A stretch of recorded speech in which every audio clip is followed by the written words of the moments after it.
In fact, the number of companies we have queuing up to take and pay these teacher interns is bigger than the number of interns we can provide. We want them to be literate of being able to read the room. Because I'm going to tell you a story about science, technology, health, and education. There's a concern around the world about how is it that we help young people develop in ways. 第一个是国际化，第二个是信息化，第三个是它是可当然。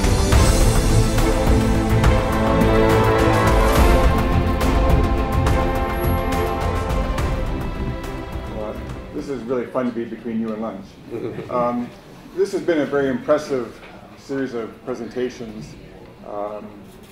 Kind of daunted to follow them. We had Catherine quoting Dewey to start and end her talk. I'm going to start and end with the noted scholar Ginsberg. You all know him. Ginsberg observed at the start of the Global Forum that, in his tidal wave comments, that tech is amazing. It's our job to figure out tech for improving the future. We then had 4 papers developed by students, all of which examine tech. So tech is certainly an important topic for the future. Our innovation is going to be an internal innovation that we've developed. My own journey with this kind of process started more than a decade ago when I was at Missouri.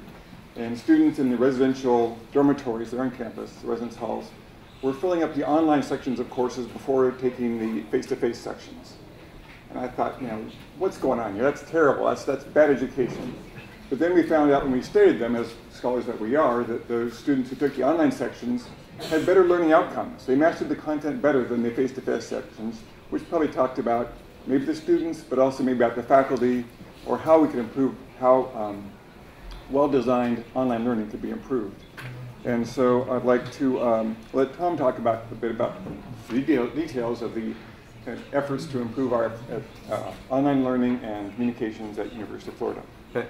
And I'd also like to include how we leverage the opportunities to build out our distance learning shop to further our outward communications and outward facing activities, because this is really a story of bootstrapping.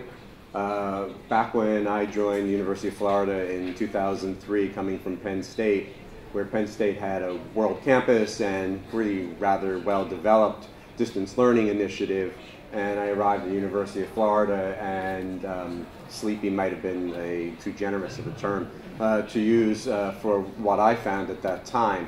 And I sat in the provost office having a conversation about distance learning on campus, and the response was, well, go talk to the dean of pharmacy because he's got something figured out. So I marched over to the dean of pharmacy, and he said, kind of, we build our own silos here. This is the way we do business.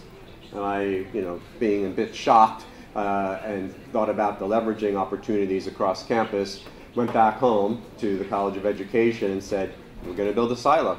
And I figured out where on campus could I find the resources needed to build a silo.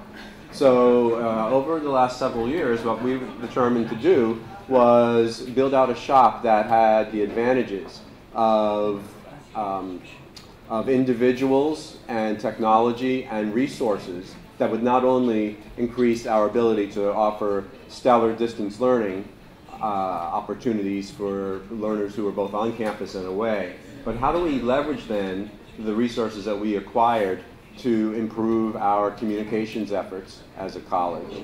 How to improve our ability to offer forums and conferences?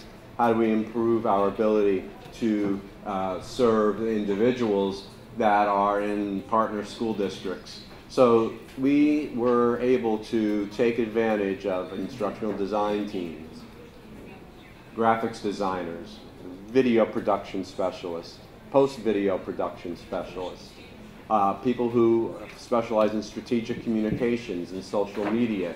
And together we utilize that type of team, and there are others, to both develop and facilitate our online course development and moving.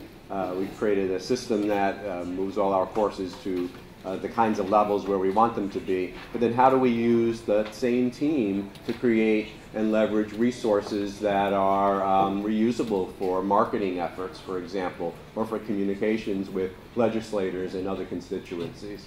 So this sort of bootstrapping story is not really a single innovation that we've started this year, but it's more of a story of how over time a problem that we encountered was actually something that we solved ourselves.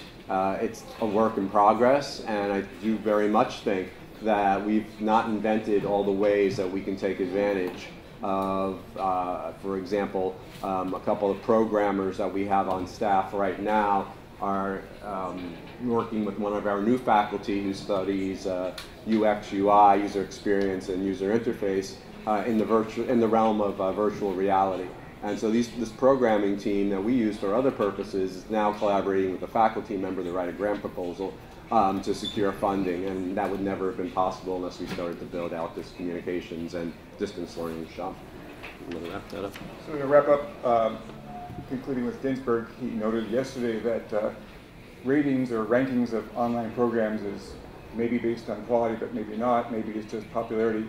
And if it is just popularity, we appreciate your favorable reviews of us because we're doing pretty well. Thank you.